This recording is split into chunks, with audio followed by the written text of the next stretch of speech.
نحمده ونصلي على رسوله الكريم أما بعد فقد قال الله تبارك وتعالى في القرآن المجيد والفرقان الحميد أعوذ بالله من الشيطان الرجيم بسم الله الرحمن الرحيم وهو يتولى الصالحين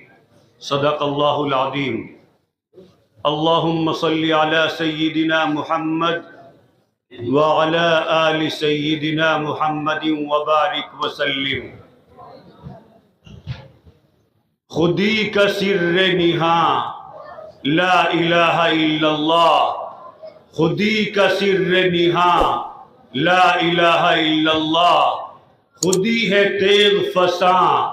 لا الہ الا اللہ یہ دور اپنے براہیم کی تلاش میں ہے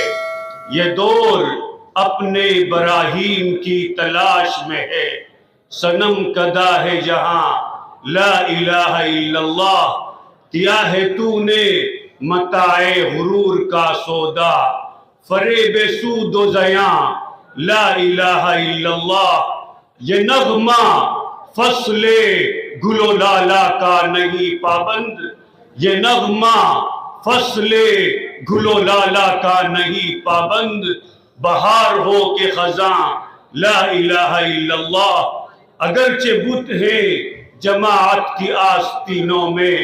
مجھے ہے حکم ادا لا الہ الا اللہ اسٹیج پر تشریف فرما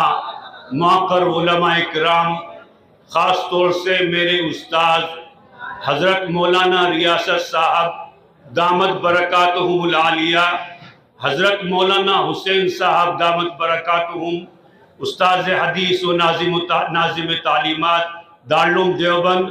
اور دیگر معقر علماء کرام اور میرے عزیز ساتھیوں وقت پہلے ہی بہت زیادہ ہو گیا ہے میں 8-10 منٹ مختصراً ایک آیت کی تشریح آپ لوگوں کے سامنے کروں گا جو آیت میں نے آپ لوگوں کے سامنے پڑھی اس میں اللہ تبارک و تعالی یہ ارشاد فرماتے ہیں وَهُوَ يَتَوَلَّى الصَّالِحِينَ کہ میں نیک لوگوں کا سرپرست ہوں میں نیک لوگوں کا نگہبان ہوں میں نیک لوگوں کا پروٹیکٹر ہوں میں نیک لوگوں کا محافظ ہوں محافظ اور نگہبان ہونے کا مطلب ہوتا ہے کہ جس طریقے سے باپ اپنے بچے کا نگہبان ہوتا ہے ذمہ دار ہوتا ہے تو بچوں کی جتنی بھی ضروریات ہیں ان ضروریات کا ذمہ دار باپ ہوتا ہے بالکل یہی بات اللہ تبارک و تعالی اس آیت کریمہ کے اندر ارشاد فرماتے ہیں کہ اے میرے بندو اگر تم گناہوں سے سچی پکی توبہ کر لو اگر تم گناہوں سے پاک زندگی گزارو تو پھر اللہ تبارک و تعالی تمہارے محافظ بن جائیں گے اللہ تبارک و تعالی تمہاری پشت پناہی کریں گے اللہ تبارک و تعالی آپ کو کبھی بھی بے یار و مددگار نہیں چھوڑیں گے آپ پوری تاریخ انسانیت کو اٹھا کر کے دیکھ لیجئے تو آپ کو پتہ چلے گا کہ حضرت آدم علیہ السلام سے لے کر کے آج تک جس نے بھی اللہ کی مان کر کے زندگی گزاری جس نے بھی گناہوں سے پاک زندگی گزاری جس نے بھی اللہ کے احکامات پر عمل کر کے زندگی گزاری اللہ تبارک و تعالی نے کبھی اس کو بے یار و مددگار نہیں چھوڑا اللہ نے کبھی بھی اس کو رسوا نہیں ہونے دیا اس کی مثال قرآن عظیم الشان میں سے قرآن کریم کے اندر اللہ تبارک و تعالی نے حضرت ابراہیم علیہ السلام کا تذکرہ فرمایا کہ اللہ تبارک و تعالی نے حضرت ابراہیم علیہ السلام کو حکم دیا کہ اپنی بیوی حضرت حاجرہ علیہ السلام اور اپنے بیٹے اسماعیل کو مکہ مکرمہ کے اندر جو اس وقت بے آب و گیاہ وادی تھی وہاں پانی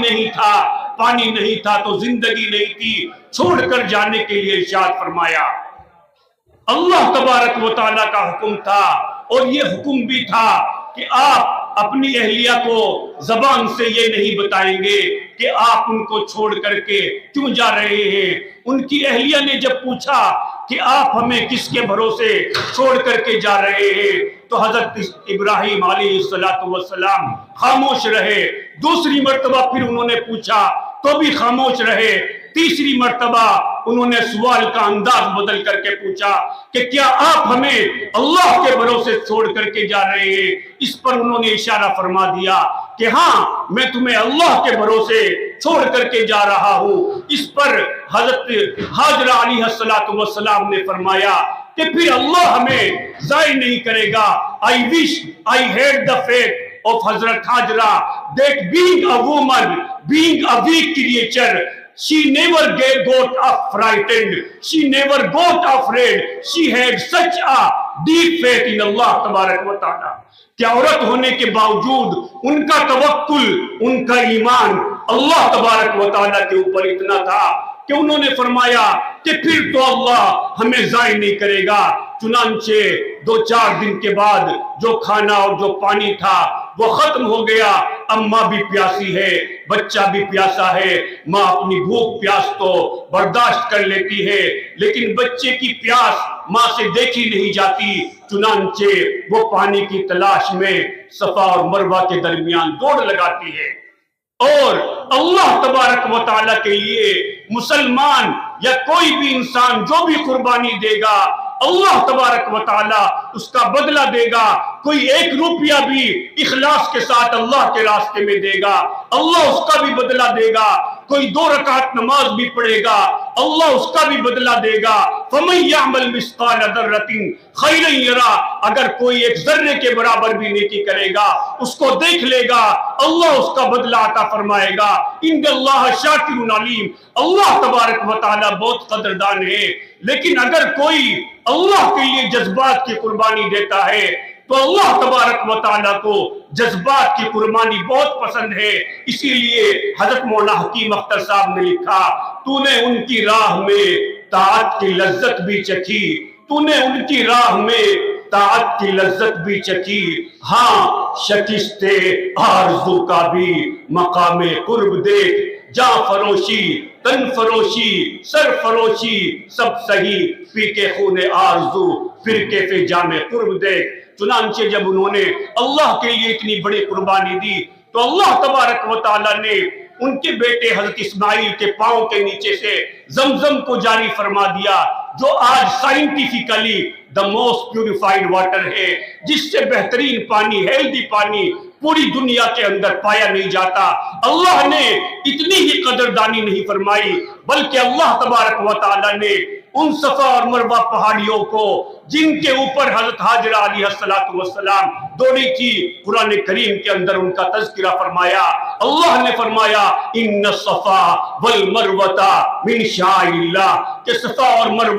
اللہ تبارک و تعالیٰ کے شعائر میں سے ہے، ان کا احترام کرنا ہر مسلمان کے اوپر ضروری ہے۔ اور حج اور صفا اور مروہ کے اوپر دوڑنے کو اللہ تبارک و تعالیٰ نے حج کا رکن بنا دیا۔ تو میں عرض یہ کر رہا تھا کہ اللہ نے ہمارے تمام پریشانیوں کا حل اس آیت کے اندر رکھا ہے کہ اگر ہم چاہتے ہیں کہ ہم دنیا میں اچھی زندگی گزارے، عزت کی زندگی گزارے، اللہ کی مدد ہمارے ساتھ ہو، اللہ نے اس کی ایک ہی طریقہ بتایا کہ اللہ تبارک و تعالیٰ نیکوں کا سرپرست ہوتا ہے، نیکوکاروں کی مدد کرتا ہے، نیکوکاروں کو کبھی بھی بے یار و مددگار نہیں چھوڑتا۔ اگر ہم چاہتے ہیں کہ اللہ کی مدد ہمارے ساتھ ہو جائے، جو عزت رفتہ پہلے اللہ نے مسلمانوں کو عطا فرمائی تھی آج بھی ہمارے ساتھ ہو جائے، اس کا اللہ نے ایک ہی حل بتایا کہ گناہوں سے سچی پکی توبہ کر لو، نمازوں کی پابندی کرو، تہجد گزار بن جاؤ، اور جو بھی گناہ جس مسلمان کی زندگی میں جو بھی گناہ ہے ہر گناہ سے سچی پکی توبہ کر لے۔ اگر وہ سچی پکی 100% گناہوں سے پاک زندگی گزارے گا تو پھر اس کا تعلق اللہ کے ساتھ مضبوط ہو جائے گا،